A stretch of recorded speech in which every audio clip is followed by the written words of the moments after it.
Today we are going to talk about the Sopami Car Coating Spray. When you first hear about Sopami Car Coating Spray, it sounds amazing.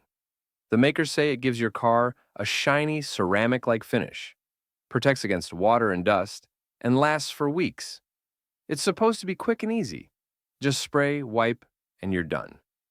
But many people who actually tried it had a different experience. One reviewer said they noticed a shine at first, but within just a few days, the shine faded and streaks appeared. The spray even made the surface feel sticky and attract dust, so it didn't keep the car clean. By a week later, almost all of the supposed protection was gone. Others tried it too, and many shared similar stories. Some said it didn't work like the ads claimed. No water beading, no long-lasting shine.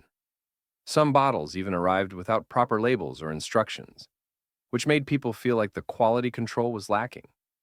That said, using it is quick and affordable. If you just want a fast shine for pictures or a weekend drive, it might do a little. But overall, it's more like a fancy detail spray, not a real protective coating. In short, Sopami Car Coating Spray is easy to use and affordable, but its effects don't last long and it doesn't offer the real protection it promises. That's it. Subscribe for more videos like this.